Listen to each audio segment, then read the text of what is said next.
Okay, seems like a fitting intro. Little Blaze music and a little Kiev um, overview. For our Stony intro, we are gonna do Act TV's news of the day. I've never checked them out before. Um, I think it used to be on Free Speech TV or Direct TV of some sort, but I've never checked it out. I ran across it because they had an interview with Richard Wolff, so I thought I'd give it a shot while we blaze and do a review of the day's news. Spark one up, get your drink on, whatever you do. Now would be the time. Egberto Willis is joining us for the headline second segment in just a second, where we're going to talk about how Beto is running for governor of Texas, and also that little bill about calling healthcare for trans children child abuse happening under Greg Abbott down in Texas. Let's take a reminder of who Greg Abbott is and what he's done. All that and more under the headlines starting now.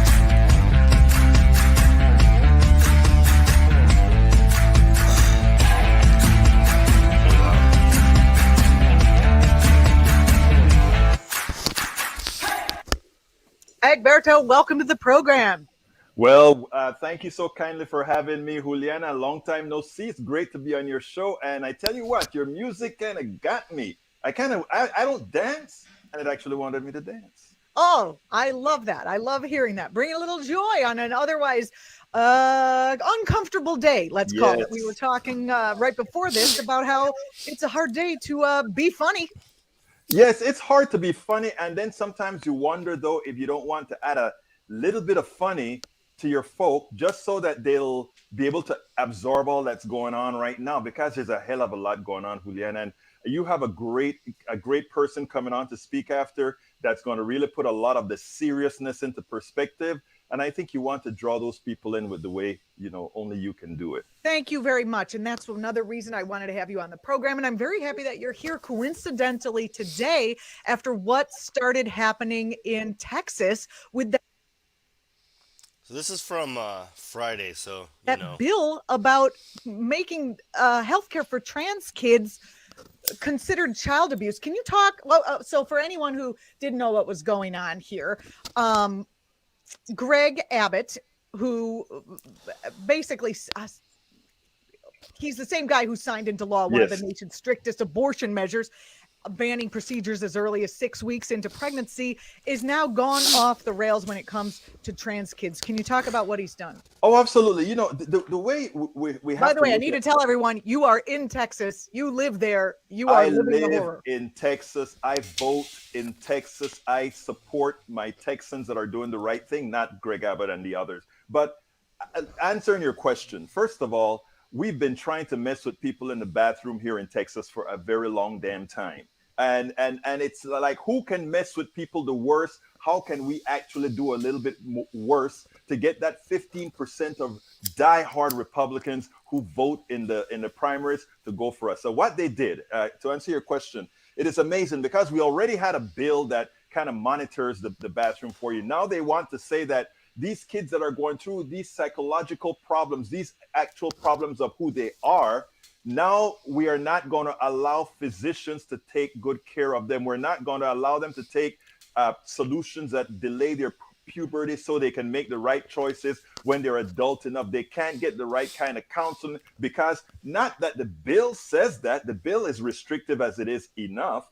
But what the bill says is, or rather a directive coming from Paxton, our resident thief or resident thief. I like to call him the stock thief, Who is he? Paxton, Greg Paxton, the attorney. He decided to write a memo that says, this is how this bill is to be implemented. And how is this supposed to be implemented? We're going to stop Texas doctors from treating these kids who may have problems. You try to treat them, we may throw you in jail. I don't write the law, but we may throw you in jail. Yeah. And I mean, it's not even necessarily a problem. It's just that they are going through something health related and they need attention. And I think it's so disgusting what Abbott is doing. Let's remind everyone who Greg Abbott is and what he's done in the past. I actually brought up a little while ago that it was Greg Abbott who caused Texans to be ripped off during the Texas electric Oh grid God. failure. Talk Yes. about that. Well, let me tell you, because yesterday, and it's amazing that we Really? plan to have me on today. I mean, like, so the Flint water thing, I'm a Michigander, so the Flint water thing can all be traced back to Snyder because of his dictatorial issues. So I don't know anything Long about time ago, this. but yesterday something great happened. The person who run ERCOT is the ones that control all the electrical distribution in Texas. You know, in Texas, we got to do things ourselves. We're big, bad, and ugly, right? Well, actually, big, bad, and pretty. We do everything ourselves. So we run the grid. Everybody else is on a national grid that splits the electricity on the left side of the country or the right side of the country. But Texas does it all on its own. Mm. We decided to have ERCOT run it for us. What ERCOT is really is an organization that takes a whole lot of private generators, put them together, aggregate them, and distribute it through our own lines and build the holy hell out of us. Well, during the freeze, we used a Build a lot of holy hell out electricity, of a lot of us. gas things went down, and it turned out that the grid got overloaded, not because we couldn't handle the performance, but because our our state hates regulations that forces these particular companies to do the right thing. So we Mhm. froze. Now, what happened? On the day that we started to recover, we decided that even though we have recovered, we are going to allow this company to continue to pilfer Texans by charging them up to $1.9 billion over those 2 days that they should not have been charged. That what the market bears in the amount of electricity generated. Mhm. Well, Greg Abbott is also the governor who signed into law one of the nation's strictest abortion Oh measures. God. I mentioned it earlier, banning procedure as early as 6 weeks into a pregnancy. Do you want to comment on what that is doing to Texans? Yeah, I mean it's amazing. Texans right now they're going north, they're going south. Well, if you live in South Texas, you're going to Mexico. If you live anywhere in the middle of Texas, you're kind of hosed, right? So you have to either go up north or whatever. But what this is let's call it what it is, right? It is an abortion bill for rich women. Because what it turns out to be is that we don't want to show our measly Texans that abortion is okay. But the wealthy ones, the ones who have kids in these wealthy schools, if they get knocked up, they can go ahead and fly somewhere, do it in secret in New York, or do it in secret in where you are, Connecticut, or one of these states, or Mexico, and then come back to the States. But the poor folk, the ones where abortion is an economical issue, because remember, as a woman, and I shouldn't be speaking, you're a woman, you know what I'm talking I can. about. You're just about to say, yeah. That. Go It's ahead. an economic issue. Yes. So therefore, we have to realize that once we deny some sort of woman's control of her own body, we're inflicting pain on her own personal economy. Is that right? You tell me. Or a lot of women do not want to bear a child into poverty. Why would you want to bear a child that they How are you gonna complain about welfare babies and then make it so that poor people can't have abortions and that they're stuck having kids that they can't afford? Like, you can't complain about it and then screw them into it, right? Like, that's so basic. you then have to watch suffer. The government doesn't support the children. They don't support, I mean, they're trying to rip away public education. They're trying to rip away any kind of food assistance, electrical assistance. They can just freeze in the storm, but you can't have an abortion. It's insane. It is crazy, but that's what we have in Texas. But the thing about Juliana, is this: most Texans do not support all of this. But unlike other states, everybody talk about voter suppression in Texas. First of all, voter suppression is real because So I was just looking back because I'm a little sick. If you can, hopefully you can't tell. I guess I've been slowly deteriorating the last 2 or 3 days and getting a little worse every day. And I've been just drippy and awful all day. And my dog just had like a 30 sneeze attack. So I think I might have got him sick too. Because they make it Hooray. difficult. They don't do it in the olden days that we did with Jim Crow or anything. They just make it difficult. I'm here in DC for a while, taking care of my daughter who had a stroke. And interestingly, Oh, we registered to vote. Both I'm of us sorry. did. Thank you. We both registered to vote. And in little letters, they said after you fax your app in, you still have to mail it in. It must get here within 4 days. Mm. So, an experienced voter like myself, trying to vote, they make it difficult. They make it difficult that if you have a Texas school ID, you can't use that as an ID. But if you have a gun permit, you can do it. Well, Well, that is get your another gun permit.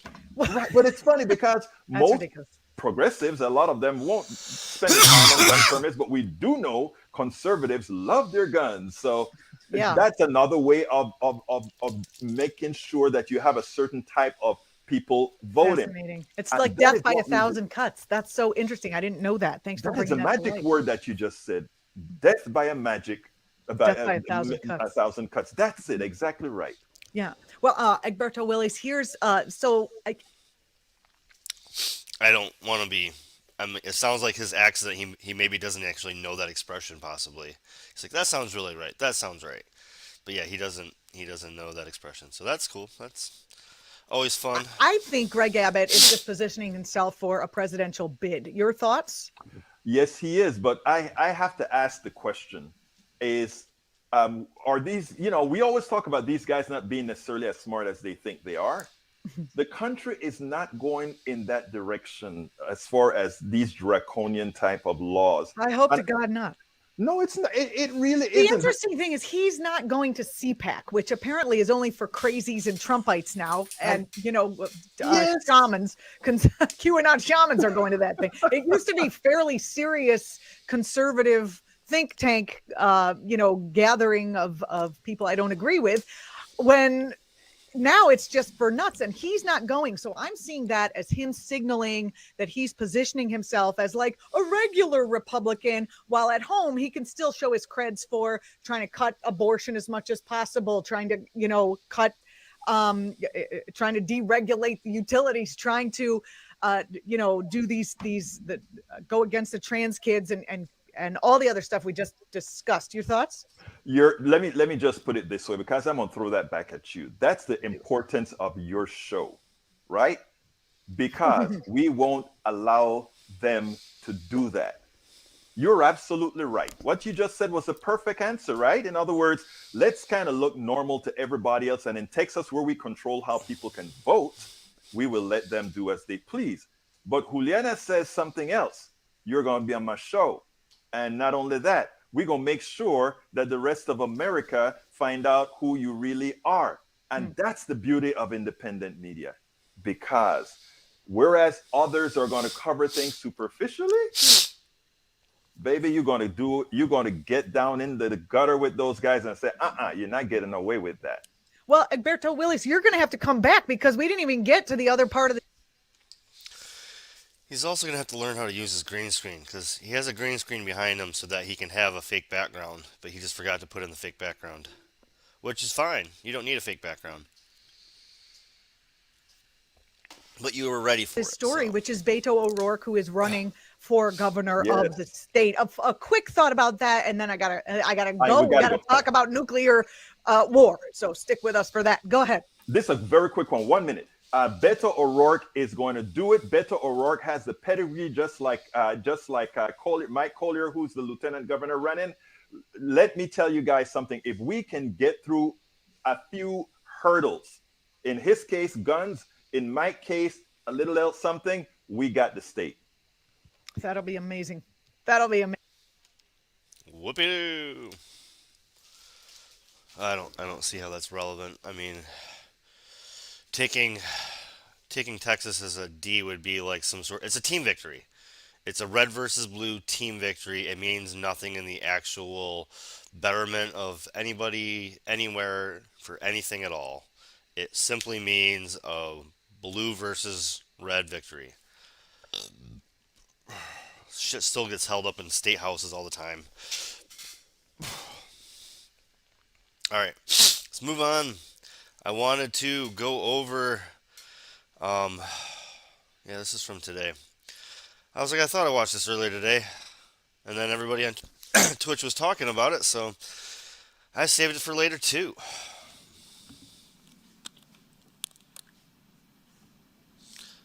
Uh, it is with the I am a translator. small business owner trying to find other small business And owners. of course, they're gonna give me a commercial because I didn't think C-SPAN could do commercials. That's YouTube then, because C-SPAN doesn't take commercials.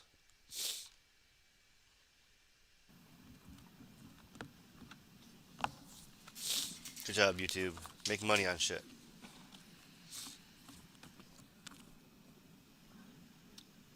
Mr. President, Secretary General, for the first time since the United Nations was born, there is a full-fledged war in the center of Europe. Everyone in this hall and everyone in the world knows that Russia, and Russia alone, started this invasion now facilitated by Belarus. This war was not provoked. It was chosen by someone who is right now sitting in the bunker. We know what happened with the person who sat in the bunker in Berlin in May 1945. Before I continue with my formal statement, I would like to switch to Russian and invite you to put on the headphones, because I would like to read from the screenshot of the smartphone of a killed Russian soldier. That's an actual screenshot from someone who is dead already.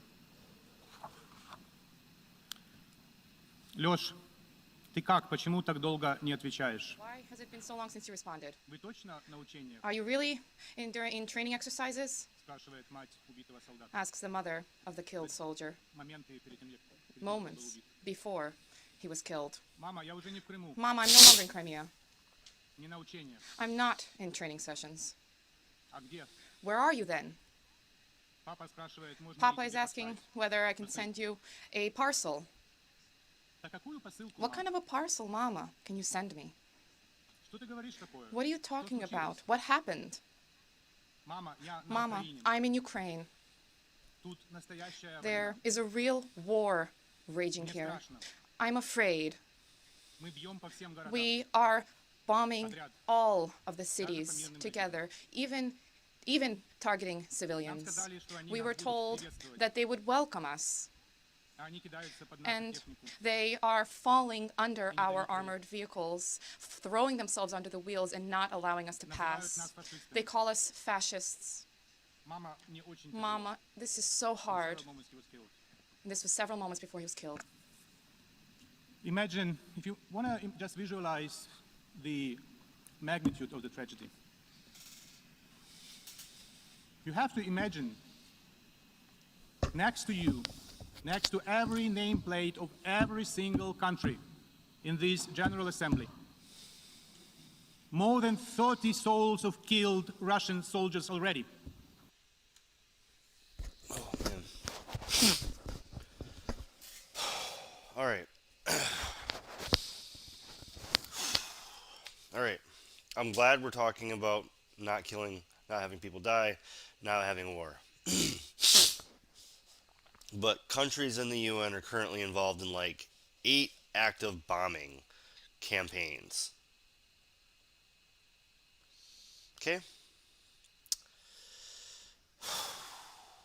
And it's not an all-out invasion. Like we just saw Kiev at the beginning of the show. It's fine at the moment. It's not getting 24/7 bombings like just, I'm sure Idlib is still well worse of an area to be in. Yemen. Next to my every goodness. name of every single country in this assembly. War is horrible everywhere. 30 plus killed Russian soldiers. If it's Russia or if it's us, it's always horrible. If we're killing civilians, it's absolutely horrible. But we need to talk about all of it all of the useless war that we're not, and none of it is justified in any sort of way, and it all needs to stop. End all sanctions, end all war. Yes, Russia, end your wars. Yes, U.S., end your wars. Yes, Britain, end your wars. Yes, UN, end your wars. Also, all of them. And China. They're definitely, probably not innocent. Definitely not. Probably soldiers. not. Hundreds of killed Ukrainians. Dozens of killed children. And it goes on and on and on.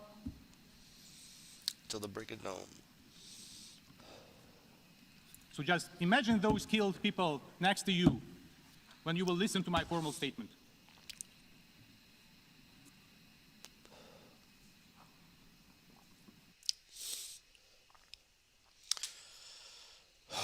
Yeah, I mean, there's still other places in the world that this is happening to. We need to end all of them. We need to not just have anti-Ukraine war, anti-Ukraine war protests. We need to have anti-Yemen protests every day still. We need to have anti-Syria bombing protests every day still. We need to stop all of them, guys. We need to stop Russia from hurting people. We need to stop America from hurting people. We need to stop all of our allied powers from bombing nations to perpetuate war. Big militarized power seeking for geopolitical greatness has launched a full-fledged military offensive against a smaller neighbor aimed at invading the country.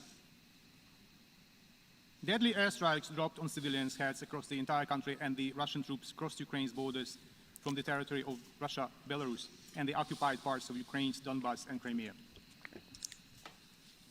Does it remind you of something, doesn't it? Indeed. Very clear parallels could be drawn with the beginning of the Second World War, too. And the Russia's course of action is very similar to what their spiritual mentors from the Third Reich employed.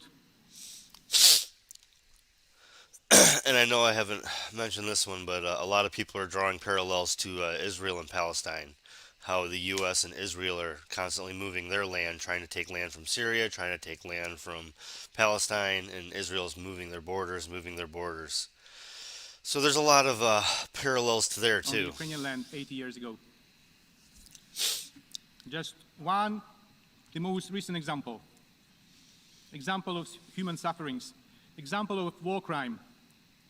As all of us were on our way to the General Assembly today, the Russian army shelled with blood multiple rocket launcher systems the residential areas of the city of Kharkiv, the second biggest in Ukraine. Innocent civilians have been killed and wounded. The exact numbers is very difficult to estimate because of the warfare, while the negotiations are still underway at the border with Belarus. We therefore express our gratitude for overwhelming support that made this decision on the emergency session possible. We are grateful to the President of the General Assembly for his taking care of this idea well in advance. We appreciate the engagement of the UN Secretary General, who has taken a very strong stance in support of peace, in support of the UN Charter. We have been prompted to call for an emergency special session as the level of the threat to the global security has been equated to that of the Second World War, or even higher, following Putin's order to put and alert Russian nuclear forces. What a madness. If he wants to kill himself, he doesn't need to use nuclear arsenal. He has to do what the guy in Berlin did in a bunker in May 1945. Stop making the parallels, man. The Security Council addressed the issue of the Russian war against Ukraine, and the decision was not adopted. It's not a good parallel due to the obvious at reason. all. The country attempting to occupy Ukraine since 2014 has occupied the seat of the Council's permanent member since 1991. Therefore, we do not accept the Russian logic Mateo that the Blue. Security Council was unable to act due to one-sided and unbalanced approach. The only guilty party is the Russian Federation. Distinguished delegates, Russia uses all its military potential to attack Ukraine and has begun redeploying reserve units on the border with Ukraine. It fires cruise and ballistic missiles at cities, attacks with aviation, tanks, and artillery, sends subversion and reconnaissance groups, which mark residential buildings in preparation for the air attacks.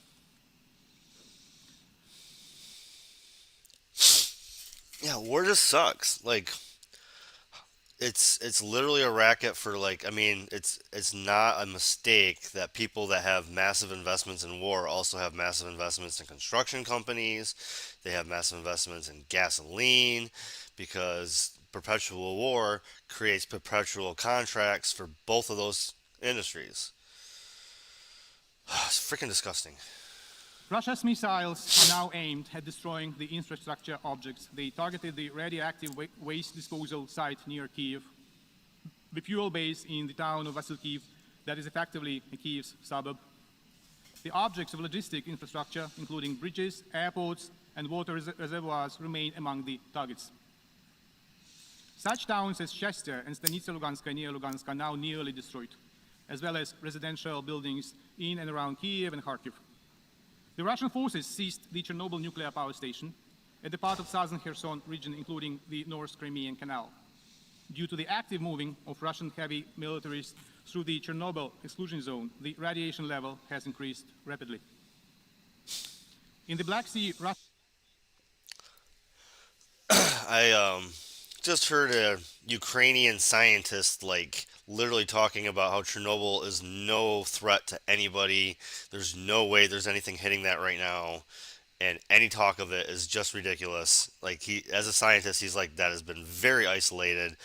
The only way you can find radiation is if you find radiation in the actual living organisms that have been exposed, and even, like, their half-life radiation should have worn off or whatever. Like, it's, yeah. It's all, whenever they talk about Chernobyl, they're just asinine. Russian warships deliberately attacked two civil vessels under the flags of Panama and Moldova, approaching Ukraine. This constitutes a flagrant violation of the international law of the sea. Incredibly, one of the vessels had the Russian crew. Still, it was attacked by the Russians. Russians keep attacking kindergartens and orphanages, thus committing war crimes and violating the Rome Statute. Hospitals and mobile medical aid brigades are also targeted by the Russian selling and the sabotage groups working in Ukraine's cities and towns. The Russian military fired on ambulance crews in the areas of Zaporizhia and Kiev. In Akhtirka district of Sumy region, Russian tanks shot down a bus with civilians. Later, the Russian military did not allow ambulances on the spot. As of today, 352 people, including 16 children, were killed on the Ukrainian side, and 2,040 Ukrainians, including 45 children, wounded during the first 5 days of the Russian invasion. And this number is growing non-stop. I have already told about the morning shellings in Kharkiv, and we cannot really estimate at this moment how many were killed. In response, Ukraine has activated its right to self-defense according to the Article 51 of the UN Charter. The Russian troops are suffering losses: aircrafts, helicopters, tanks, trucks, personnel. The aggressive forces have already lost more than 5,000 in manpower during the first days of aggression. Excellencies, the General Assembly should be vocal in demanding from the Russian Federation to stop its offensive against Ukraine. In recognizing Russian actions as an act of aggression against a sovereign and independent state, in demanding from Russia to immediately, completely, and unconditionally withdraw its forces from the territory of Ukraine within its internationally recognized borders, in demanding from the Russian Federation to reverse the decision related to the status of certain areas of Donetsk and Lugansk regions of Ukraine, in demanding full compliance with the provisions of international humanitarian law. The General Assembly should also be clear with regard to the treacherous role of Belarus and its involvement in aggression of the Russian Federation against Ukraine. Distinguished members of the General Assembly, what is happening now in Ukraine has already had the security and humanitarian implications for all of you. Immediately for Europe, a bit later for the rest, including in terms of food security, energy security, financial markets, collapse of the economies. Last September, my president said, while delivering his statement, at the high-level segment of the 76th session of the General Assembly. And I quote, "I understand that criticism of the UN is often heard, but we criticize ourselves." End of quote. If we fail to respond now, we will face much more than criticism. We will face oblivion. It must not happen. Now it is time to act, time to help Ukraine, that is paying now the ultimate price for freedom and security of itself and of the world. If Ukraine does not survive, international peace will not survive. If Ukraine does not survive, the United Nations will not survive. Have no illusions. If Ukraine does not survive, we cannot be surprised if democracy fails next. Now we can save Ukraine, save the United Nations, save democracy, and defend the values we believe in, and that Ukrainians are fighting for and paying with their lives. The Russian delegate will speak shortly. Putin has done everything to delegitimize the Russian presence in the United Nations. But I wonder if the Russian presence in the United Nations has ever been legitimate.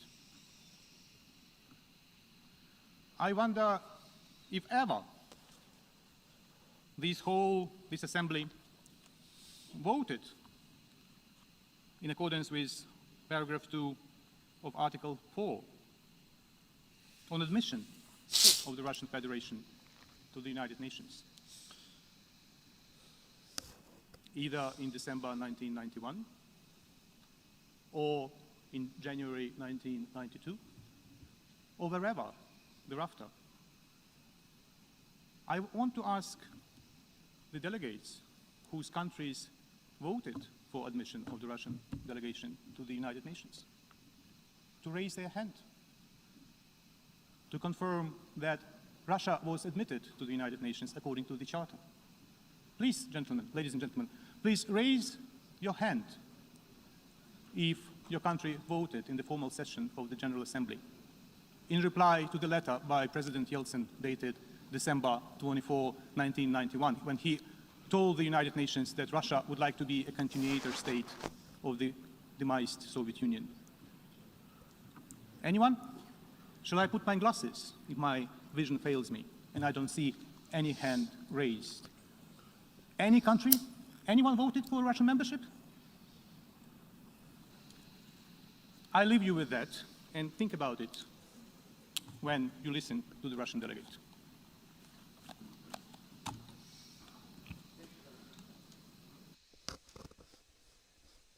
That was weird, the way he ended that.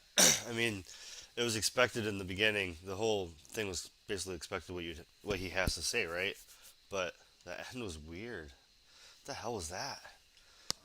Anybody? Anybody? Just remember, Diap. Oh, that's just a weird thing to do. What the hell's wrong with you, dude? Alright, let's move on. Couple shorter bits, eh? Alright. Drinking some spirulina, chlorella, matcha mix here. Make my nutrients just rush to me and hopefully I feel better. Let's check out some time, eh? Why Russia wants Ukraine. Are you single? Maybe you're divorced or new in town. This It's is from time to Friday meet as your well. match. And for a 2-minute video, they're going to give me 2 minutes in commercials. So that's just beautiful. I love it. Facts you may not have known about this situation. And I mean, there is so much I want to share with you today. I'm going to get into some of it here in this first hour and much of it in the second and third hours. But Ukraine right now has the second largest reserves of natural gas in all of Europe. In all of Europe. They have 1.09 trillion cubic meters of gas. They are second only to Norway, which has 1.5 trillion cubic meters. And Norway is mind-bogglingly rich because of this. Currently, Russia supplies between 40 and 50% of Europe's gas. Germany is getting 55% of its natural gas from Russia through Ukraine, and much of it through Ukraine. And by the way, that passage through Ukraine is allowing Ukraine to collect a transit fee of $7 billion a year. That's 4% of Ukraine's economy. Ukraine's natural resources are mind-boggling. They have 5% of the world's natural and mineral resources. Keep in mind, Ukraine is a country the size of Texas. And they're being attacked by Russia, a country that's, you know, one of the largest in the world geographically, with a very substantial population, but whose economy is only the size, it's actually smaller than California's. But Ukraine has titanium, iron, and their exports. They exported $4.7 billion worth of corn last year, $3.7 billion worth of seed oils, $3.5 billion worth of iron ore, $3.1 billion worth of wheat, $2.5 billion worth of semi-finished iron. And most of this was exported to Russia, $4.6 billion of total exports, China, $3.9 billion, Germany, $3 billion, Poland, $2.7 billion, and Italy, $2.5 billion. In 2019, Ukraine was the 5th largest exporter of iron ore in the world. They have huge lithium fields that are in the Donbass region by and large, but also... Yeah, so they are significantly mineral wealthy, and that's always superpowers. Am I Ukrainian? No. I am not. I am German Polish. I am not. I do work with quite a lot of Eastern Europeaners who have lived here for like 3 or less years, and a couple Russians. I mean, it doesn't really matter. I'm American, so I know more Russians than Ukrainians, but it's because it's more of a bigger populace for them to move here, right? Like, there's a lot of Russians in America because they have a big populace that migrated here in the 1900s. Fern Franzak, she's standing in for Austin Pelly. You guys are... All right, so yeah, this is Jamarl Thomas, the morning of fault lines. He has a new other libertarian, Republican, just somebody not with the same thought, same mindset as him. And then the two of them are going to be talking to, if you guys just so happen to find yourself in the D.C. area, you can catch us on radio at 105.5 FM and 1390 AM. We're also kicking around in Kansas City at 102.9 FM and 104.7 FM. If you guys are digging what Farron and I am putting down, whatever platform you're consuming this content on, give us a like and share that audio or video. If you want to join in on the conversation, you can do so with a chat, a tweet, and of course, you can reach us by phone at 202-521-1320. Your engagement helps make this show what it is, so definitely don't be shy. Well, the war has started. And look, I've even argued that perhaps this has basically been planned. Now, at the very least, I consider this to be a Hobbes choice, where Russia has this choice between encirclement or responding. And this was something that was even postulated by our current CIA director, William Burns, going back in 2008 in a letter written by Burns discussing this very specific incident of the pressure and the response that may take place in regards to Russia going into Ukraine. What's interesting here is the CIA has been overseeing a secret program in the United States for elite Ukrainian special operation forces and other intelligence personnel. This is according to 5 former intelligence and national security officials familiar with the initiative. The program started in 2015, is based on an undisclosed facility in southern United States, according to some of those officials. Now, the plan here is to have basically these people create somewhat of a guerrilla war under the condition that Russia invades. And considering that Russia has gone into Ukraine, my question has to do with, are these forces active? And will these forces be active? To have a conversation about this, we're joined with John Kiriakou. He's former CIA officer, co-host of Political Misfits on Radio Sputnik, and author of books including The CIA Insider's Guide to the Iran Crisis and The Reluctant Spy. John, always enjoy you when you come here. How you doing, my man? Good morning. Doing well, thanks. Boy, do I have questions for you. I know, right? This has been a very weird week. Yeah. Especially working on the network. Yeah. It's been tense. Especially. It's been exciting. It's been aggravating. It's been sad, to put it mildly, considering the fact that it's a war. And it's almost like reconciling all of that stuff while simultaneously trying to give context in somewhat of a hostile media environment, meaning from the standpoint of the states and everything else. Like I said, my job is context and to try to inform the audience on what I don't necessarily think they're going to get from mainstream media. And one of the things I thought was massively interesting was the CIA's role in some of this stuff. What are you expecting to take place now that this has basically started? And since we already know that they have been training for this, apparently going back for like a decade, which is astonishing when you think about it. Obama is in office. The Crimea decides to go to the Ukraine, to go towards Russia. And the U.S. response is not that they voted to do so, which they did. You had over 90% of the population voting saying, yeah, I don't want to be part of a government that basically collapsed and have Nazis running, or at the very least having strong control within the context of the government. They decide to leave. Fair enough. The U.S. looks at that and says, that's a phony election. 90% of the population voting and 90% saying we want to leave. The U.S. says Russia invaded. Russia took Ukraine. That's the way they cast it, right? And so now in this situation, Obama said we need to get CIA in there to make sure that we can make it hurt if in case they do decide to go further. Well, we're here. We're here. And so the catch becomes, what are those CIA agents going to do? What are your thoughts on this? So what do you think is going to take place? Are we expecting this kind of guerrilla war tactics to take place based on the training that we give it here in the United States for this particular eventuality? Sure. Yeah. Really, you're asking the $64,000 question. I've been thinking about this all weekend, actually. And I've been thinking, I'll do this as my next op-ed because this is really the most important question. What do we expect from the CIA? We're all watching Russia on the news, Ukraine. Today, there's a lot of talk about Belarus perhaps crossing the border or hosting peace talks or whatever. But what do we expect from our own government? And I think that the easy answer is already in the media. We know that these special operations forces, they're calling them special operations, have been trained in the southern United States. I love how we can call those special operations, but when Russia calls it special operations, they say, oh, that's propaganda. Yeah, right. I love that. Or some might call these terrorists. Yeah, or terrorists. Because my guess is what they're being trained in, burning stuff down, attacking, etc. Guerrilla warfare. Yeah, right. House to house, street to street kind of warfare. We've been seeing some video on it too, where they've been outside of apartment buildings and stuff, shooting down at people. Yeah. Anybody can operate a heavy artillery mechanism out in a farmer's field somewhere, but going door to door, house to house is completely different.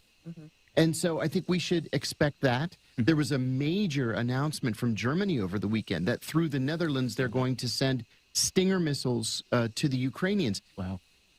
I'm surprised this wasn't a banner headline all across America, because it was the Stinger missile that single-handedly really brought down the Soviet Union and Afghanistan. Once the United States, specifically the CIA, began supplying Stinger missiles to the Mujahideen, the skies were no longer safe. Right. And the Russians were losing untold numbers of soldiers being shot down in their helicopters, bringing them to the country. We had a movie about it. Wow. What? Charlie Wilson's War. Charlie Wilson's War, exactly. Rambo, if I'm not mistaken. My mentor, Gus Davrakatis, was the one who came up with the idea. Give them Stinger missiles. And we have a program now. Well, not now. I mean, we've had a program since the Russians pulled out to buy the Stinger missiles back from the Mujahideen. Really? Yes, because... It's like, we don't want those terrorists having those... Yeah, they're so dangerous. And then the Mujahideen turns into Al-Qaeda, and in some responses responsible for 9/11. Exactly. Pay no attention to that. Brzezinski was, got what he wanted in regards to dragging the Soviet Union into this kind of quagmire. And that's another issue, too. We can talk about it in a minute if you'd like, but people are talking about how it brought down Brzezinski. Yes. And that Putin is going to have to walk this very fine line. But at the same time, he's got Stinger missiles that he has to worry about. He has Ukrainian special forces that have been trained in guerrilla tactics by the CIA. If I were in the CIA or if I were leading the CIA today, I would be sending to Ukraine and to Belarusian oppositionists all the AK-47s I possibly could put together. Aren't the police handing them out to everybody? That's right. What they have now, they're just handing out. Yeah. We know that there's a shipment of ammunition, again, coming from the Netherlands through Poland, that's going to make its way into Ukraine. So the idea now, and it pains me to even say this, but the idea now is to get as many weapons into and as much ammunition as possible into Ukraine. There's going to be a huge loss of life. Basically, kill as many Russians as possible. Yes. And then what makes it so bad, when the war of motion is over with, that's when the guerrilla stuff takes place. And it's interesting that you say that that's what you would do, because if you do watch U.S. media, that has been what they have been saying, is there will be a huge loss of life. Yes. My question for you, John, because this has been on my brain, and my team and I at RT America, we've been looking at the timelines of everything that's been going down. You have Biden comes into office. A couple months later, he expels 8 Russian diplomats. Yes. Then you have it where they kind of go in line, but I mean, there was stuff going on with Turkey, Armenia. Then there was Danchenko, Danchenko, who gets arrested. But then all this Russian stuff comes up. Durham probe, Russia had nothing to do with the election. And then Putin meets with the CIA director. It's been going on since 2014, since 2013 in Syria. The Syria thing is all about Russia natural gas going into Europe as well. And now this is the same thing. Like it's not since Biden. She's a fucking righty, obviously. It's not since Biden came in. This timeline has started. It's never that fucking linear. It's always much more fluid and much longer. And things take a lot longer to develop than just a couple months or a year. God, I hate it when people do that. William Burns. In November, and then after that, we see a troop buildup. So wouldn't we all love to have been in the room where that happened? And don't forget that Burns and Putin already knew each other, because Burns had been the ambassador to Russia. And Burns had been, I remember when that choice was made, I believe it was Ritter, I forget which one, but he basically made a point of saying that was a good choice. It was. If Biden was trying, it might have been you. I wrote about it. That basically said, look, that's a good choice. He has a relationship with Russia. That means Biden is trying to be more conciliatory in this particular issue. What about now? It didn't work. True. But what do you think happened at that meeting? Because again, right after that meeting, that's when we saw all this buildup. That's when we saw stuff start to go down. Yeah. And that's when you saw the media start saying, why are all these troops at the border now? Right. This is weird. That's a great question. Your thoughts? You know, my guess is that we can't really blame this on Burns so much as we can blame it on Biden. Yeah. I think we look at this WikiLeaks cable, right, from whenever it was, 2015 or whatever. Right, yeah. Where Burns lays out exactly what the Russians believe. All of this. Right? This is a normal reporting cable. You'll notice it's classified at the confidential level, not at the secret level. So this is just the ambassador's analysis based on his experience with Russian officials. This is what the Russian government believes, and he lays it all out. He was dead right. He was completely right. Yes. They're being encircled, right? We've made promises over many years, and we've kept none of them. I'll just read it. It's right here. Yeah, sure. Niet means niet, and it basically the way WikiLeaks started. And I'm going to read this, and what's you should really take from this is compare this to what media is saying, meaning the CIA director in 2008 wrote this. And this was his analysis of it. And his analysis of it nails it down and basically impeaches the way media is explaining this, because it gets across Russia has security concerns. Right here, Ukraine and Georgia's NATO aspirations not only touch a raw nerve in Russia, they engender serious concerns about the consequences for stability in the region. Not only does Russia perceive encirclement in efforts to undermine Russia's influence in the region, but it also fears unpredictability or unpredictable and uncontrolled consequences which seriously affect Russia's security interests. Experts tell us that Russia is particularly worried that the strong divisions in Ukraine over NATO membership, with much of the ethnic Russian community against membership, could lead to a major split involving violence or worse, civil war. In that eventuality, Russia would have to decide whether to intervene, a decision Russia does not want to face. And so basically, when I saw this, and I kept thinking through, I was thinking about the Mujahideen stuff in Brzezinski, and I thought, is the U.S. licking its lips at this moment? Are they thinking, yes, we got him, checkmate? And thinking about this in two terms. Russia and China are allies. We need to find some way to isolate China. How do we isolate China? We need to get rid of Russia. Okay, how do we deal with the Russia issue? We need to get closer and closer to the borders. It's basic chess logic. I need to do something to that country. That means I need to get closer to the border. Same thing that happened in the Middle East, where it's like, okay, we need to destabilize these countries. How do we do it? One at a time. We're going to get closer and closer. We need to get rid of Libya. We need to get rid of Iran, Syria, et cetera, and eventually get to the border of something. The difference is Syria didn't fall. Syria didn't fall. And in this very specific case, you have the situations where those ethnic We're still going at them. We're still trying. Resentments were basically being stirred on purpose. NATO knew that there were. This is utter and entire collapse and failure of Western logic in regards to the way they've handled this.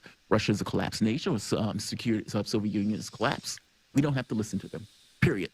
And that means we don't need to acknowledge their security concerns. We don't need to acknowledge fear of it. None of that stuff. They don't get a point of view. And simultaneously tell NATO, hey, Ukraine is going to be part of NATO. You guys are going to be a part of NATO. And then it was like Zelensky yesterday said, was like, you guys abandoned me. Why is he saying that? Because you told him for all of those years, yes, you would be a part of NATO. Yeah, he said, I don't want ammo, or I don't need a ride. I want like troops on the ground. Yeah, right. And they're like, none of us are going to war for you. No. None of us are going to a nuclear war for you. Right. And so he's sitting there like, you guys told me that you were going to back me. And so now he's in this kind of weird position. And the Georgians have to be thinking, oh, crap. Yeah. Now what do we do? Now what? Now what? I guess my point is, all the way back, almost like a decade ago, they knew this was the reality. Russia is in a situation where it has to say, am I going to allow myself to be encircled, or am I going to get involved in a conflict I don't want to get involved in? And between those two things, we're not going to allow ourselves to be encircled. No nation. So let's think of the time constraints on Putin. We know that the Germans and the French would likely have voted no on Ukrainian NATO membership, and maybe the Greeks. But Putin couldn't count on that. He couldn't just, you know what they say in grad school? Hope is not a strategy. No. You can't just hope that the Germans and the French are going to vote no. He has no idea to know. And he has no idea what is going to happen 5 years from now. Exactly. Or 10 years from now. And so Putin really believed, as we know from Bill Burns, that Russia was feeling encircled. Yes. And he was going to have to put his foot down. He said repeatedly that Ukraine in NATO was unacceptable to Russia, period. That was the bottom line. Yeah. And he saw things moving in that direction. And so he felt that he had to cross the border. Well, and there's in reviewing Ukraine, there's a part where Oliver Stone is sitting there with two Ukrainians that are very much against the oligarchs and the corruption that's happening in Ukraine. And he says, as an American, I would really fear that the United States will use Ukraine as a button to really tick off Russia. Yes. But the other thing about this, too, John, is that, Ukraine is the number one or number. I don't want to hear her talk. Anyhow, that was Jamal Thomas on Fault Lines with that person and John Kiriakou. A little CIA talk about Ukraine today, right? Mix things up a little bit. All right. Okay, let's get on to the headline of the day. I got one bit now. We'll take a break from him. And then I got a couple bits at the end of the show. So this is bit one of Ben Sharpiro. I have never watched his show before. I have heard bits in the background. I've seen people do bits of segments and la-da-da, but I've never actually sat down and watched more than 2 or 3 seconds of him because, people show like 30-second clips. So I've seen 30-second clips. I've never seen anything longer. I should say that. All right, so this is his most popular video in the last 3 or 4 days, and it is celebrities on Putin's invasion and how he thinks they're embarrassing, I guess. Okay. Again, I've never seen Ben Sharpiro much. He's probably going to go right Frontier's to 100. Yep. Because he's got 5.5 million viewers, 4.3 million. So he's way up there. He's no Russell Brand took him over pretty quick, but he's almost up there with TYT themselves, the whole network, which is really just two people. If you follow TYT, you're following the two of them. All right, let's not give him the money for it. Celebrities to help us out here. And I don't need this on speed because he is a fast talker. Yeah, he's a fast talker. That's really in this particular crisis. And without America's celebrities, what would we do? So first we had Joy Behar. So Joy Behar from The View, she noted her own disquiet with the situation in Ukraine because she knows the real cost of Russia taking over Ukraine. It's gonna mess with her trip to Italy, guys. I mean, the heart breaks just a little for Joy Behar. We're talking about 5 million people. He's rich too, just so we know. He's rich, quite well off, extremely well off. Since he sold out and started doing this shit, he's been very well off, like millions a year from the beginning. That are going to be displaced. I mean, it's heartbreaking to hear what is going to happen. Well, I'm scared of what's going to happen in Western Europe too. You know, you plan a trip, you want to go there. I want to go to Italy for 4 years. I haven't been able to make it because of the pandemic. And now this, it's like, what's going to happen there? Yeah. I have family that's going to, they're going to Italy right now. So they're going to Europe right now. They're not scared of going to Europe. It's not going to be a World War III. This is going to be, oh my God. Yeah, I mean, man, if her trip to Italy gets screwed with, wow. I mean, that's when you know that the world has really gone haywire. She couldn't get to Italy because of COVID, and now she might not get to Italy because Vladimir Putin invaded Ukraine. And all those grandmothers with guns trying to defend their apartments from invading Russian soldiers, I think they should have in mind tonight just a little prayer for Joy Behar and her trip to Rome. That's really where the heart breaks. The heart breaks. But there are some solutions that are being posited. So for one, there's a woman named Annalyn McCord who is on 90210? I think she's been irrelevant for a few decades, but she is suddenly relevant again because she has hit upon the solution to the Ukraine crisis. And that is reading poetry to Vladimir Putin about how she should have been his mother. Yes, this is it's a weird world. This lady will eventually be president of the United States the way we are going. Here's Annalyn McCord. Dear President Vladimir Putin, I'm so sorry that I was not your mother.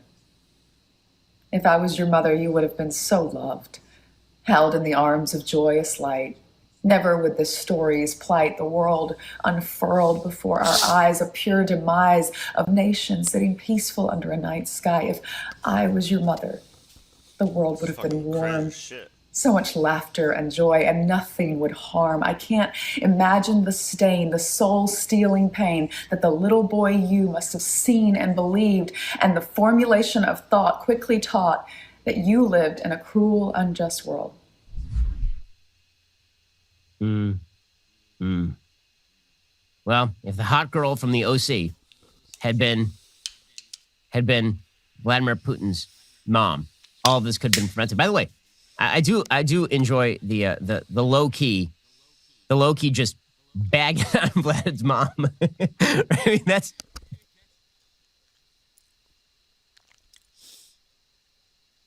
Why do you have to mention her looks? I don't get that. I mean, the converse of what she's saying is that Putin had a terrible mother. That's obviously why he is the way he is. Must have been that she just beat him with a stick or something. That's why he is. It can't be that he is a geopolitically motivated thug dictator wishing to expand Russia's boundaries. The real problem is that he has childhood angst. It's that he had social anxiety when he was a kid, and his mother didn't hold him and cuddle him enough. Now, what's funny about this is that basically that is the view of the left. The view of the left is that Vladimir Putin is insane or irrational or pathological in some way, and that the way that you get through to Vladimir Putin is kindness. Kindness, maybe a little bit of economic sanctions, a little bit. Wouldn't want to go too far. After all, he has to be part of the family of nations. We need his help on climate change. We need his help with Iran. The world is filled with beautiful people who have different cultures from our own that we will not try to pretend to understand in any way. We'll just assume they want the same stuff that. Okay, he's rattling on for a while, putting words in my fucking mouth.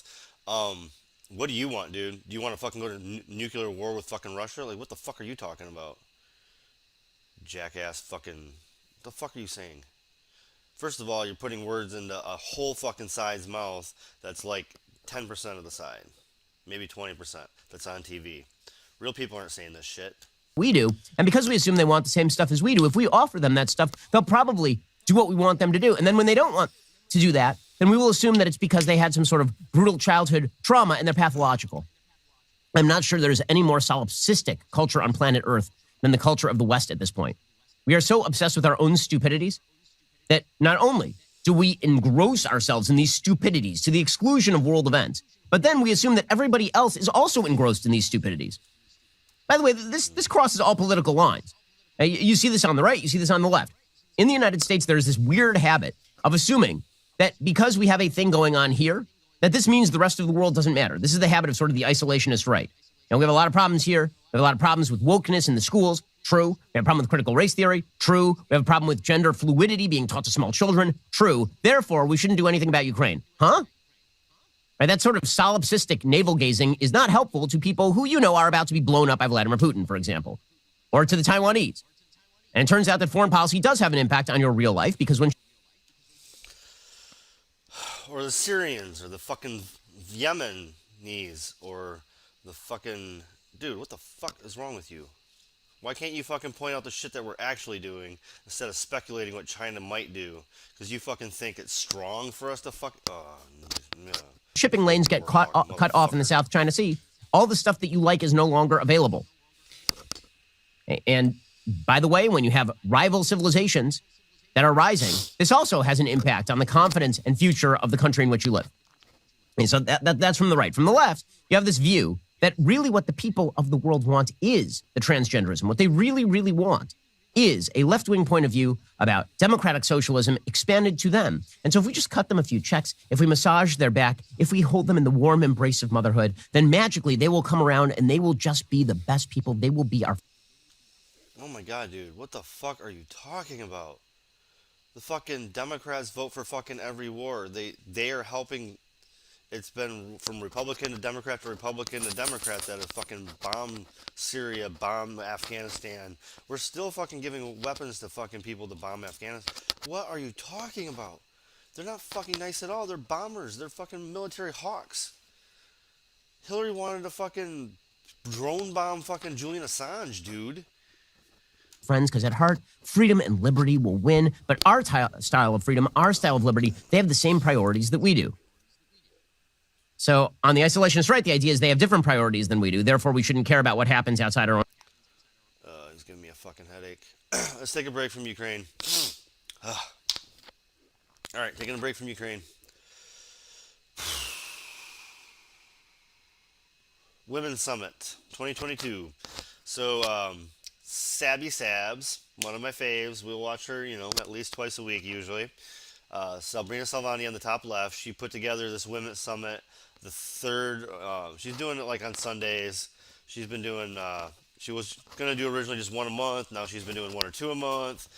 But this one's about women's health, and she got some great people on this episode with Kim Iverson, Eleanor Goldfield, Savage Joy, Maureen Williamson, and I don't know who Jimmy Sunderland is. So yeah. I wanted to go through this round of questioning with this question. I think it should be right where I want it. And her response was, I don't. And that leads me to this question. Studies show that women who are mothers or caregivers have a greater risk of poor physical health and mental health, including depression and anxiety. And I want to open this up to the panel. Why do you feel this seems to affect women more than men? And I'll just go back up to the top to you, Joy. So when I was researching this, it said that, and this is from a specific caregiver association, American Caregiver Association, I believe it's called. It says 66% of caregivers are women. So I think that kind of, works in there. But also, I think that, I'm trying to word this so it doesn't sound sexist, but I think, even reading science, articles and stuff, we are typically more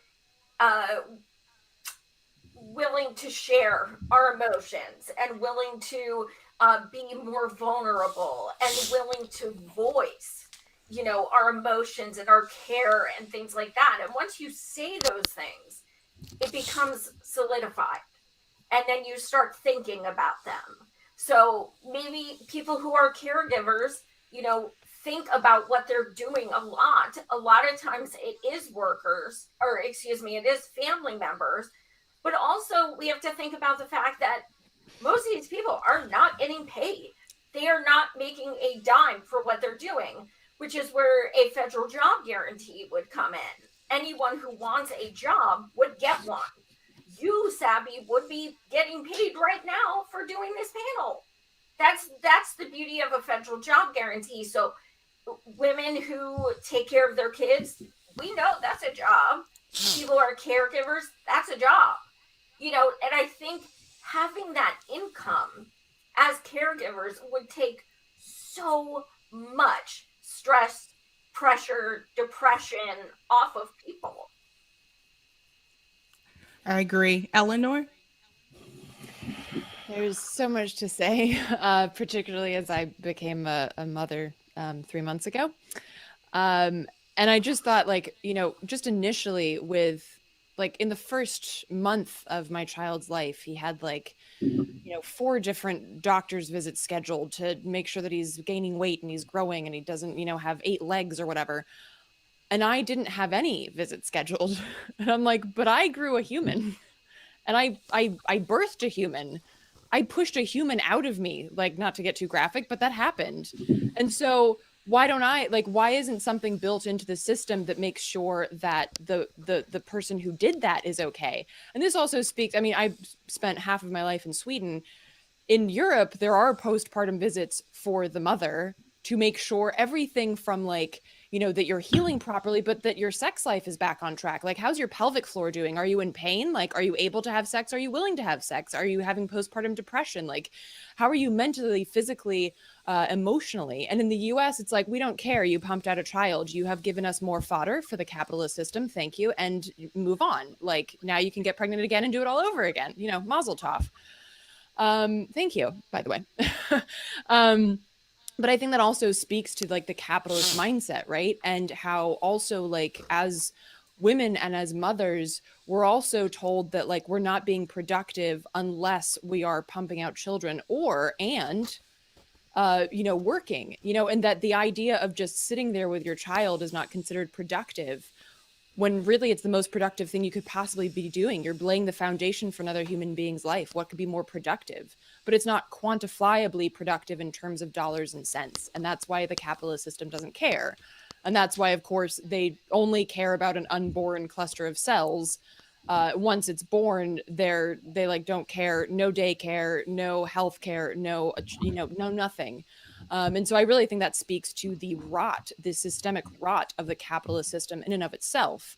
And, you know, this being tied to the very concept of. It's funny that Eleanor is gonna, like, dominate this panel. I love her.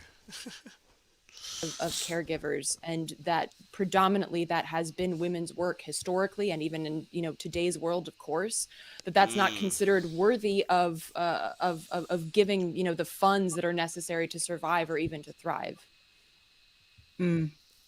Jimmy?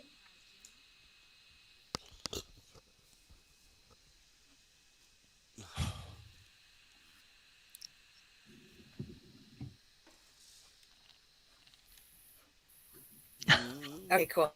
It lags. I live in mountains. My internet is horrible. I'm gonna have to completely agree with everything that Eleanor has said.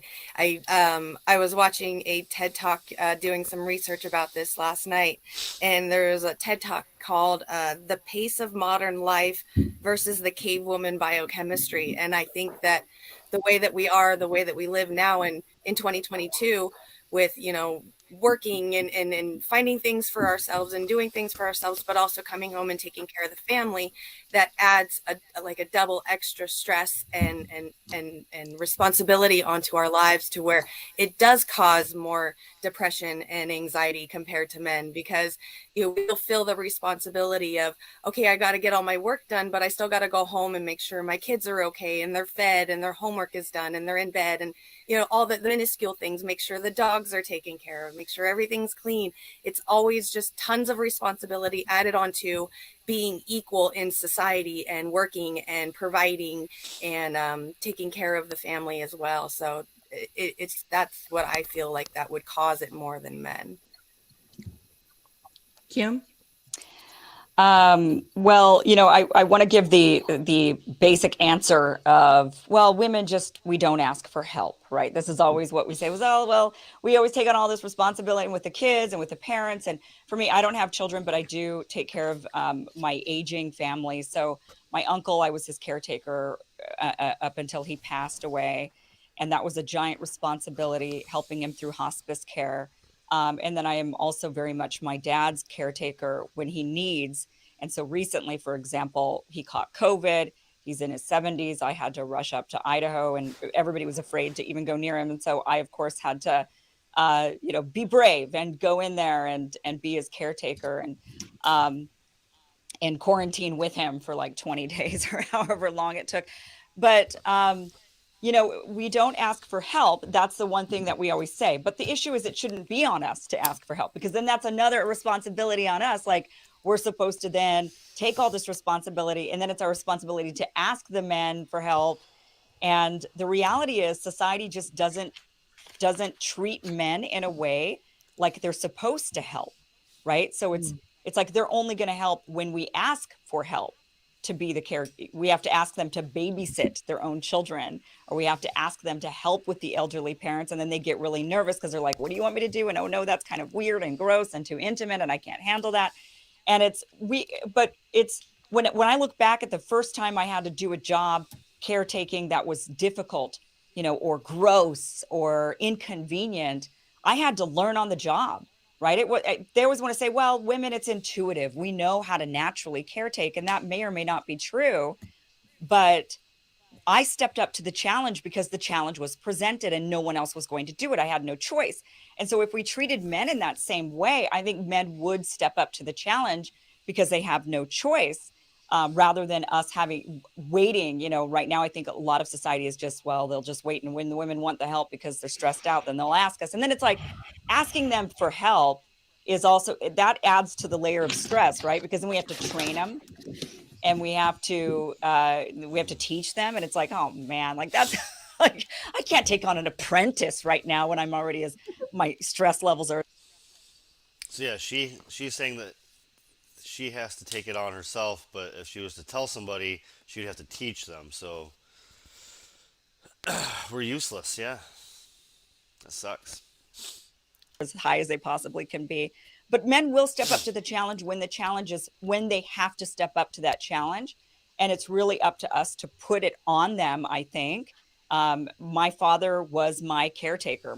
I was raised by my dad from birth. So, and he was a single father alone. He did remarry at one point briefly when I was like 12 years old, which is the worst time for a man to even think about bringing a stepmom into the family, right? But he stepped up to the challenge when he had to caretake, when he was left with a little girl, and he had and he was like, my gosh, he was like a 30-something-year-old bachelor being left with a little girl. What was he going to do? He stepped up to the challenge, and he took care of me, and he raised me my entire life. And I call my dad every day. I'm still very, very close to him. So I think it's a societal, I don't know. And I don't even know how we shift that to get it to where there's an equal balance in the burden, especially nowadays when we women work. And so we're working and we're stressed with that. And then on top of that, we're taking on a lot of the caretaking naturally. And even if the men do help, they're not helping as much as the women, and I say this with, of course, the big caveat that I was raised by my dad. So men will step up, and we just have to get to that. It's like a mentality shift, a societal shift is what I would say. On top of the resources and everything, it's a societal shift in mentality. And, when my dad was left with me, this was in the early 80s when men never got children. I mean, the mom could be like, really off the rails, and the court would still give the kid to the mom. And that it took a societal shift for it to get to a point where society said men can do this too. And I'm a living, breathing testament to, there's some questionable times where I'm like, I can't believe I survived that. When my dad was like, let's do this fun thing, Kim. I can't believe I survived, but I did. And I'm here to live. I'm here to tell the tale. So they will step up. We just have to ensure it, I would say. Make it happen somehow. Well said. Marianne? I don't think it's just a societal shift. I think American people love our children as much as they do elsewhere. It's an economic and political shift. When Eleanor was talking about European countries, I think the average American doesn't realize how little support families get in this country compared to other countries. If you have a system where our government continues to spew this nonsense about running the government like a business, that's the opposite of running it like a family. You know, if you have a corporate bottom line, that's very different than a bottom line that has to do with serving your people. 86% of women have had children at some point. So at this point, what is happening is that when you talk about the stress factor, the mental stress, mental problems that women are going through, it's not only economic, but it's economics that has to do with the emotional burden, the psychological burden that women have, particularly when they are caring for children. We have a society, we have an economic system and a political system that basically thwarts the dreams of our young. Children are not old enough to vote, so they're no political constituency. They're not old enough to work, so they have no financial leverage. So women, millions and millions of American women are carrying the stress of worrying about the health care that their children do not have, the educational opportunities that their children do not have. And as everybody here has said, they're running home, trying to keep it all together.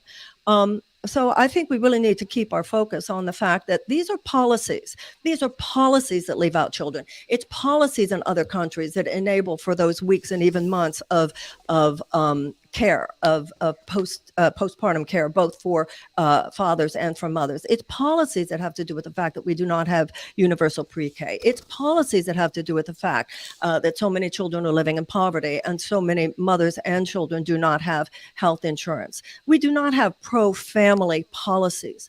And I think that the more we realize how much we have been trained to expect so little, I think that will matter. And also, I don't understand why any kind of feminist conversation is so almost afraid to mention children, because this is where so much of the stress that women are going through comes from.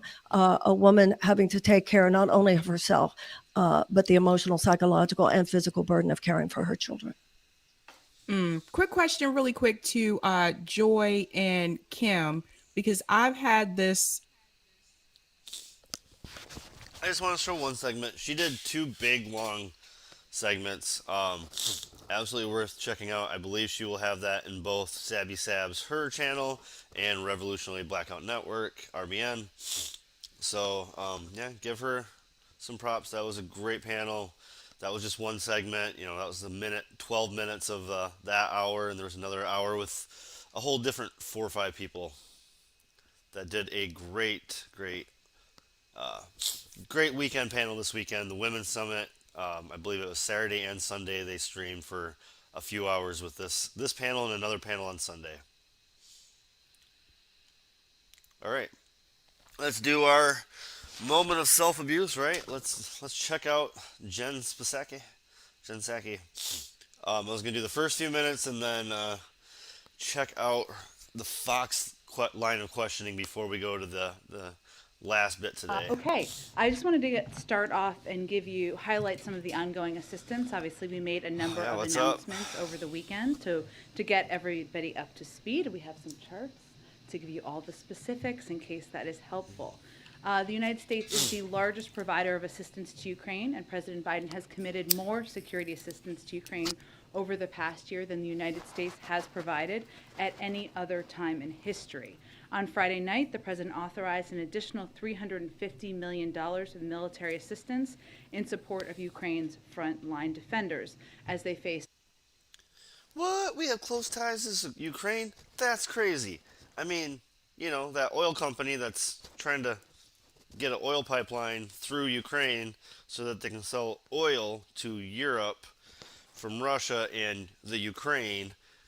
You know, it's kind of a battle between who's going to sell oil to Germany. Is it going to be Ukraine or is it going to be Russia? So that battle is weird that his son, Hunter, who worked for the company who actually is doing that natural gas in Ukraine, it's weird that there's, you know, that nepotism is occurring, and we're giving support to Ukraine over it. I mean, they invested in his son. It's weird that we'd give support to Ukraine. Armored, airborne, and other threats. He did so hours after speaking with President Zelensky to ask him what support he needed. We are working to expedite deliveries from the latest package the president approved. I would note that the prior package that we had already announced has been ongoing and has been delivered even in the last few days, parts of that package. Okay. We expect equipment to start arriving within the next couple of days from this package. That brought the total security assistance we've approved for Ukraine to $1 billion over the past year. It is the third time the president has expedited emergency security assistance for Ukraine's defense in recent months using the presidential drawdown authority. We're also working with NATO allies. We tossed $1 billion at weapons at Ukraine, like, drop it. Nepotism. Yeah, we just dropped that money so fast. No big deal. We can drop $1 billion like that if we want to. But where'd they find the money? Where'd they even find that money? It's so weird. The transfer of U.S.-made equipment from their inventories to Ukraine.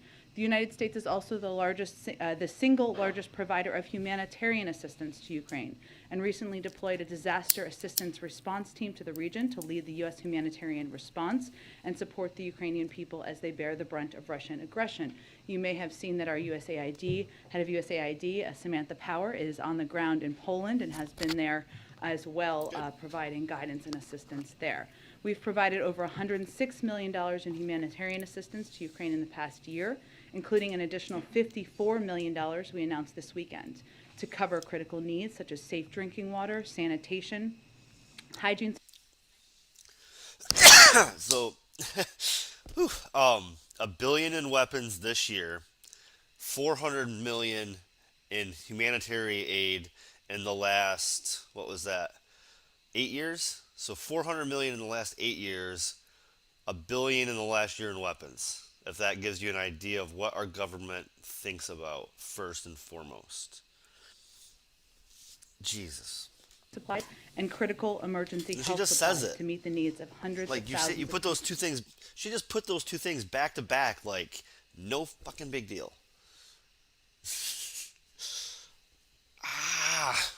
as well as emergency food assistance to meet the immediate needs of 125,000 people. I will stop there. I know there's lots to talk about, so darn. Amr, why don't you kick us off? All right, kick us off, In light then we're of going to go to President Fox. Putin putting Russia's nuclear forces into special combat readiness, has the United States changed its nuclear posture?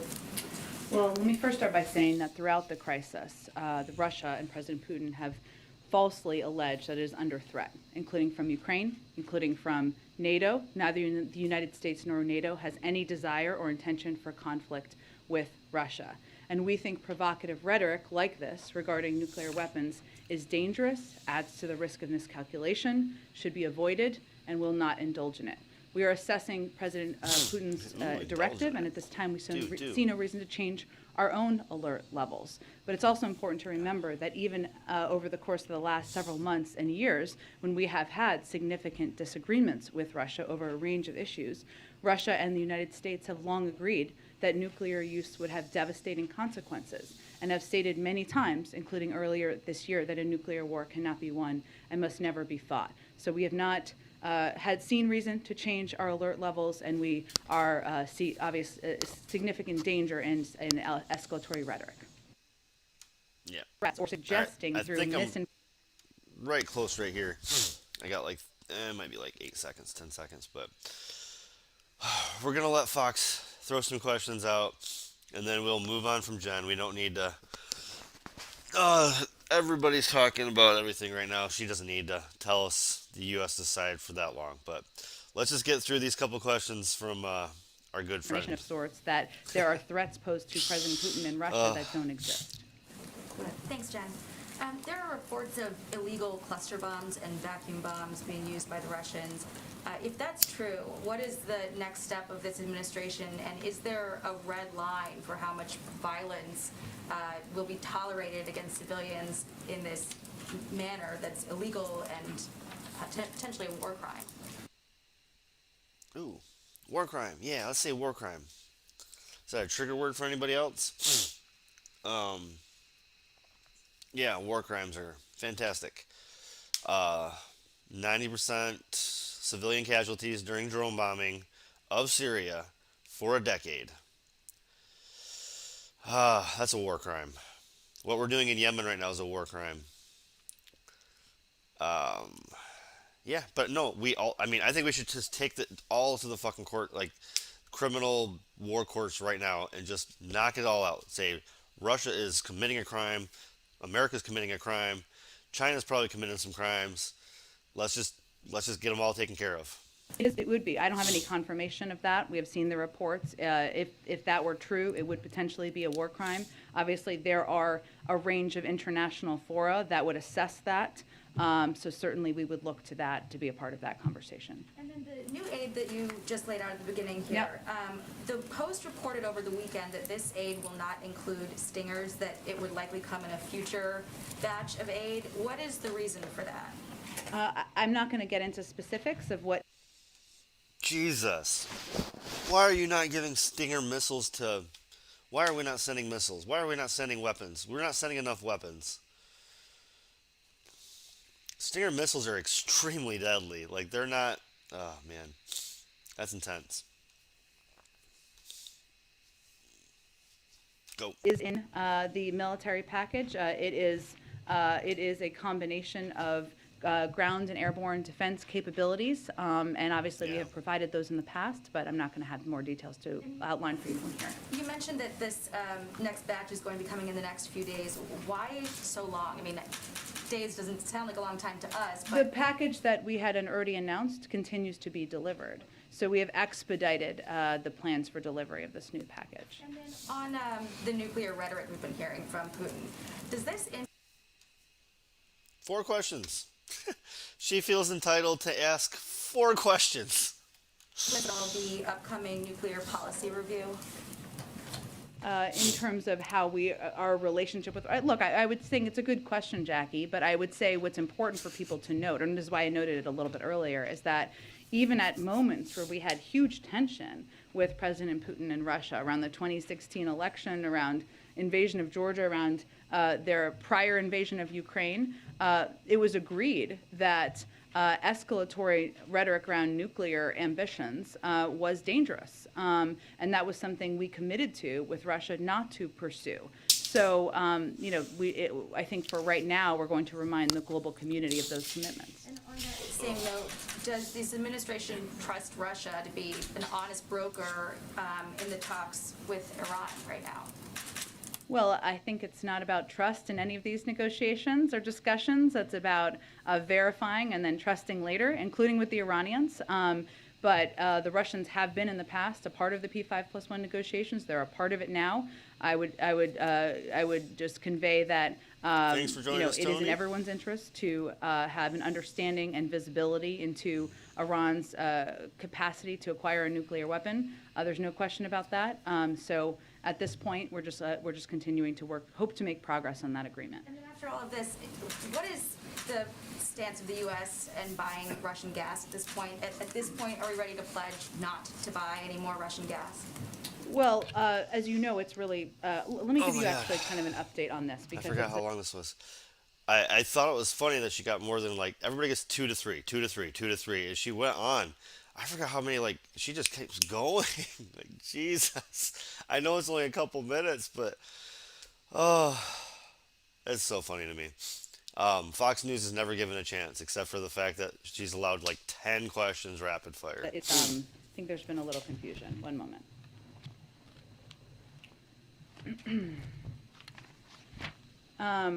So as it relates to Russian gas, U.S. government doesn't dictate where the U.S. market sells our own oil and gas products, nor where it acquires crude or refined products for domestic consumption. This is all up to the private sector, other than exceptions like countries under sanctions. So the U.S. refiners currently importing. All right, now that she got to a written response, she will probably move on after this, but Jesus. She got, like, I mean, most people get 1 or 2, like, they fight for a second one, and she just bam, bam, bam, bam, bam, bam. That was great. Russian products are largely legacy refinery operations tooled in Hawaii and Alaska. Only 4,600 for certain views? I'm sorry, Jen. supplies because of geography and That's not imports enough to for the you. Gulf, both of certain refined products and of crude, as refiners in the Gulf mix crude supplies to meet the needs of their particular refinery designs. There have been companies, obviously private sector companies, who have made decisions and announcements, and we certainly applaud that. So, can you just explain, though, what you laid out at the beginning? Because I'm a little bit unclear. You just in layman's terms, we are not going to be making any policy from the U.S. government that would prohibit the sale or the purchase girl of Russian behind gas then, sleeping? because it's not something that we already do. We haven't ruled out that, but I think what I wanted to convey is what is accurate about what happens now and how it currently works. Go ahead. Jen, thank you. There you go. Like literally just rapid fire. Like how do you let her get away with that? It's crazy. Oh, that was so funny. But yeah, so just Russia. I can disagree with her all day. It's fun. Both of them. I can disagree with both of them. And have a good day with that. So, that one's gone. Let's move on. Got a few more things tonight. As always, when I get back to this, let's check out the live view, Check the live view of Ukraine. See how things are looking in this morning. What is it? 1, so it's 9 a.m. their time? No, 8? That can't be right. Would they have a earlier daylight savings time or something?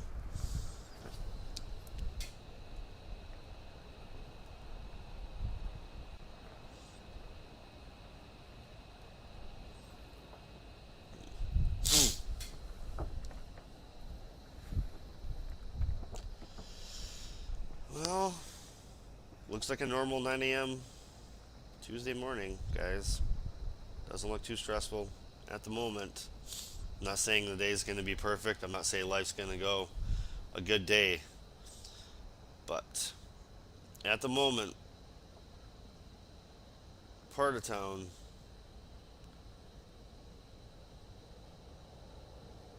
not every single town is under.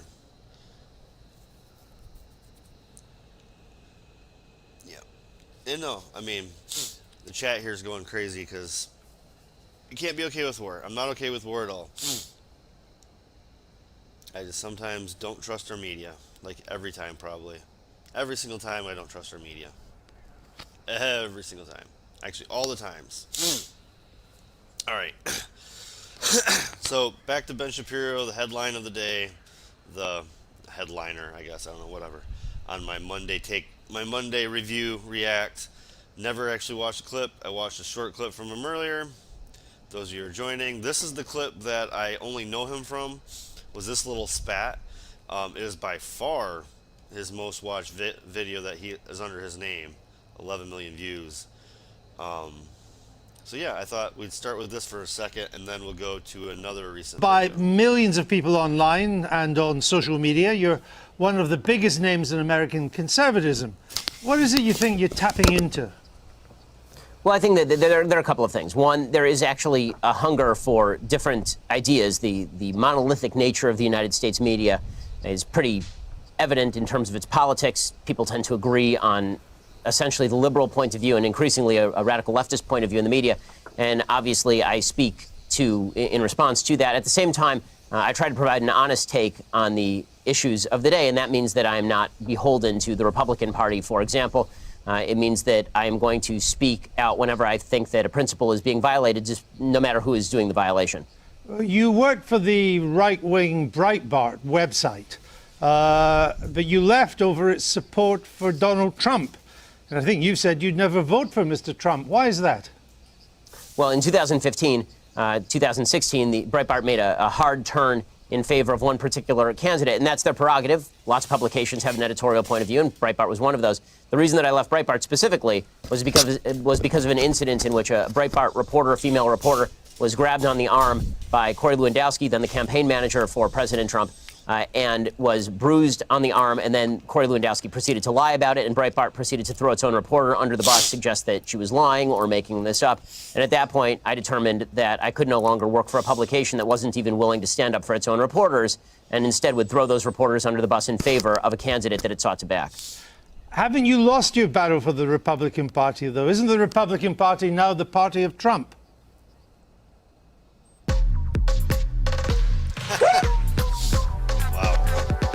This thing's a couple years old. There's no way that they need to be advertising this thing still. I think that the Republican Party is always the party of whomever is the president, technically speaking. But in terms of who are the sort of the thought leaders inside the conservative movement, who are the people who are driving a lot of the discussion inside the conservative movement, I don't think that's correct at all. I think that most Republicans see President Trump as a vehicle for their policy preferences, but that doesn't necessarily mean that they agree with all of his personal foibles or the way that he behaves or the things that he says. And I think a lot of Republicans respond in anger to the media attacking President Trump mainly out of a reactionary and half-appropriate upset that the media seem to have a double standard when it comes to covering certain politicians. I'm interested that you think there's a thought movement inside the Republican Party.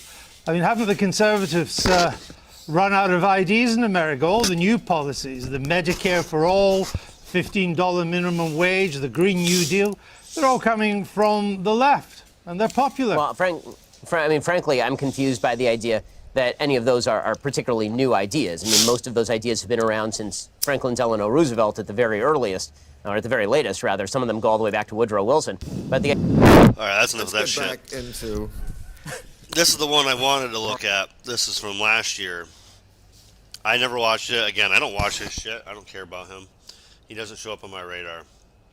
But I've heard about this one, and so this was the clip I wanted to watch. Earlier in the show, I watched his most recent popular one. That was his most popular almost ever. This one is the one I kind of wanted to see.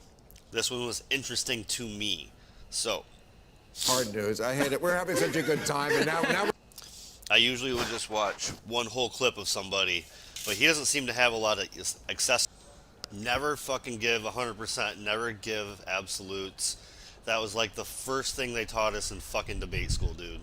I didn't go to debate school, but like I've debated and I've written like counterpoints and stuff. I wasn't as good on staying there and talking to somebody, but I was good at writing it out. And yeah, never live in absolutes. And he lives in fucking absolutes. Don't live in. I don't know of any examples of them actually teaching like overtly critical race theory, but I have seen examples of them teaching white supremacy in schools. So, and I have a clip on that. School of the West. Go check out my past. Yeah, so that is something. So there are schools for white supremacy. There are that. I'm done with this. To finish, let's debunking PragerU. Two views of America. I've never seen Ben Burgess before, but Naomi Caravani is from Redacted Tonight. She's a comedian, political commentary, and her views are only allowed on RT. So yeah, I want to check this clip out. This is a little more laid back, funny, but also news driven, and debunking PragerU because Ben Shapiro is the kind of asshole that gets paid like $500,000 just to have his face on PragerU commercials. It's named after the founder. That's real. The left and the right view America and its history very differently. Conservatives view America as President Abraham Lincoln viewed it, as the last best hope of Earth. While acknowledging America's flaws, conservatives regard America as the best society ever created, giving more people of more backgrounds, more freedom, more opportunity, and more affluence than any other society, and doing more good for more people in other countries than any society in history. The left, on the other hand, sees America as having been and continuing to be a very flawed country, morally no better than many and morally inferior to many. The left's view is that America was founded by rich white males who were intent on protecting their race, their wealth, and in many cases, their slaves. America. It was. What the fuck is he? What? It was. That's just a fact. Was and remains sexist, intolerant, xenophobic, and bigoted. A country of unacceptable. We all have our shadows. If you can't admit to you have a shadow, then you're just an asshole. We all have our shadows. We have to work on them. Okay? If you have a... I'm ageist. I'm so fucking sick of bartending for old people. Their stupid questions. I get ageist as shit all the time. And I have to remind myself, okay? Like, I have that problem. I have to try to remind myself. It's hard to do. It's hard to stop yourself. But we all have our shadow. Jesus. Material inequality where the super rich and big corporations have far too much power and Is he really he thinks this is not influence. True? Yeah, he's saying this is like we're crazy? Oh. Yes, people that think that corporations have too much power are insane and lunatics. They deserve to be driven out of this planet. Anybody that thinks corporations are not the best thing ever, just go ahead and leave that country. Because all countries are owned by corporations. So you're fucked on this planet.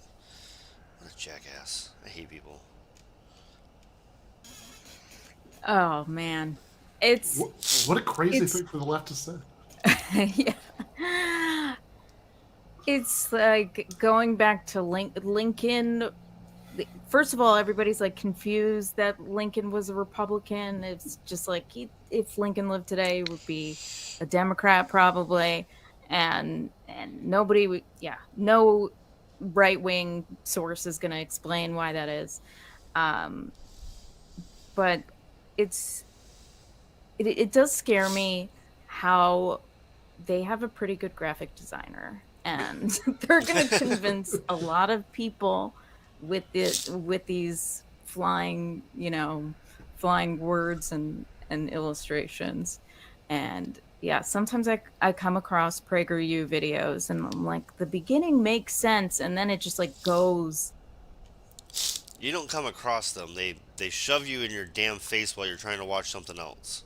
They do it all the time. It's literally, if I'm trying to watch Jimmy, I'm trying to watch Lee Camp and Redacted Tonight, if I'm trying to watch Sabby or Revolutionary Blackout Network, they follow up an hour-long video of them with an hour-long video of PragerU. It's like 40 minutes usually. It's really frustrating. off the deep end. Yeah, I also like, okay, I mean, some of the stuff. Oh, we still have Ukraine going. Was that bells? Like, I mean, I guess, you could say, I mean, I don't think there's anything that was listed off that you could possibly argue, like, isn't still, like, a problem at all, right? It's like, we solve sexism, that's over now, right? So, but, like, especially the thing about, like, okay, first that the left says that America was founded by rich white men who wanted to protect their privilege and their power, and in many cases, their slaves. Help me out here. Like, the way he was saying it suggested that that's wrong. Yeah. But I don't know why. I don't know why it's wrong. Like these people weren't slaveholders, or they didn't. Like, what are we talking about here? Yeah, I think, I don't know, like I was a high school history teacher, so it's like, for me, we, do this, there's like a lesson that we're definitely going to do about the Declaration of Independence, the paragraph that was removed about slavery. Mm-hmm. Like, every high schooler knows that. Like, it's not a question that, so yeah. In the Declaration of Independence, Thomas Jefferson wanted to say that slavery would be abolished in the United States. And he was against the king supporting the market of slaves. So it's just. Yeah, why was that taken wrong. out?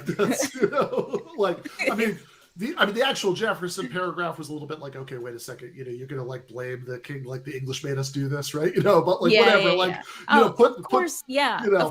being idealistic, but like put that aside, right? Like why is that out? I mean, like, this is, to be clear, like, I mean, if all he's talking about is like the 1619 Project View, that's like why the American Revolution happened, okay, that's wrong. But like, clearly the left in general doesn't think that, right? Clearly the things that like people with vaguely progressive views who might count as the left for the purposes of a PragerU tirade, like, clearly what they just think is that, like, yeah, the people who, you know, had power in early America clearly were slaveholders, and they, you know, like in lots of cases, and clearly were very interested in keeping their slaves. I mean, like, I don't know. I mean, I was never a high school history teacher, but like, I seem to recall that like several decades after that, like there were still a bunch of them who were like super committed to keeping their slaves, and that was like a whole thing in the 1860s. You know, that they you know, were willing to fight to keep their slaves. So I know that much. Yeah. All right, again, I've never seen this guy before. I had never watched this clip before. I found this because of Naomi.